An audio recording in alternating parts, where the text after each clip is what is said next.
Hello children, we meet once again.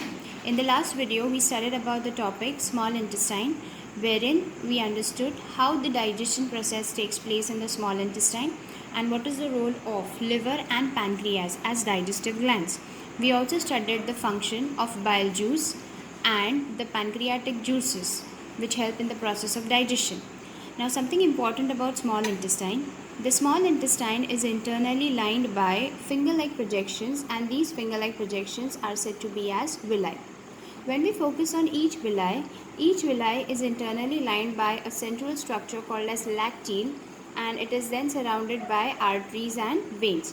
So if we consider this like this villi in a small intestine, whenever the digestive food material passes through the small intestine, this villi is going to absorb the digested food material. Now, when I talk about digested food material, it's going to include glucose, which was completely digested in the small intestine, amino acid, building block of protein, and fatty acids that is going to be formed from the fats. So, this is the completely digested food which is in the absorbable form, meaning when the food gets converted into these three forms, only then the digested food material is going to be absorbed in the blood. So when this digested food is passing to the small intestine, the villi is going to absorb the digested food material, and with the help of these blood capillaries, it is going to reach each and every cell where the process of cellular respiration is going to occur. That we'll study in the next video. So this is how food is completely digested and absorbed in the small intestine, and this is about the structure called as villi. Children, this is asked as an MCQ, that which is the structure responsible for undergoing the process of absorption. Now from the small intestine, the food is going to move into the large intestine. When we talk about the large intestine is divided into three parts, that is cecum, colon, and rectum. The three parts, if we draw this large intestine in this fashion,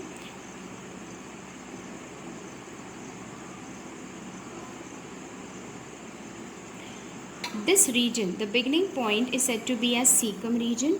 This complete structure is called as the colon, and here where the waste material gets collected for some period of time is going to be called as rectum, and the rectum opens into anus. This is the last part of the alimentary canal. Here when the small intestine opens, that region has a vermiform appendix, that is a vestigial organ. Now what is vermiform appendix? Vermiform appendix is a functional organ in herbivorous animals because they have to digest cellulose. The cell wall is made up of cellulose, and the herbivores take long time to digest it. Hence the length of their intestine is also bigger, and also they have the appendix structure. In human body, it is a vestigial organ, rudimentary, which is although present in the human body, but it has no role to play. And from here, when the undigested food material in the small intestine, the food was completely digested and absorbed as well. When the undigested food material enters through the cecum into the colon. Now colon is again of three parts. This is ascending, this is descending, and this is transverse colon. It's not there in your course, but still, so this region is called as the colon, through which the undigested food material is going to pass.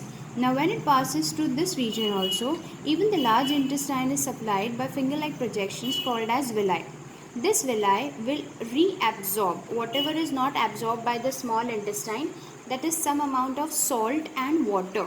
So when the undigested food is passing through the small intestine, passing through the colon region, the villi is going to absorb water and salt that is still left in the undigested food material, and then when it reaches till the rectum region, the undigested food material is completely free of water and salt.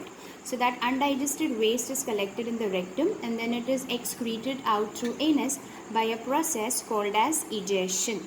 So here the process of digestion completes in the human digestive system. So till here, what were the steps that had taken place? Ingestion, that was the process of intake of food through the buccal cavity. Second, digestion, where the food gets completely digested into different parts, that is, it starts in the mouth, some part is digested in some stomach, some part is digested in the small intestine. The third one is going to be as absorption. This function was done by the villi in the small intestine. Next was assimilation, wherein after absorption, the blood capillaries collect that digested food material and allow them to be stored in the cell for the further process of cellular respiration.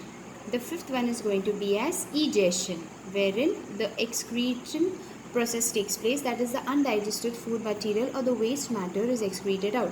So these are the steps in the complete human digestive system. So children, here we end with the digestive system in human. In the next video, we would study about the respiratory system in human body.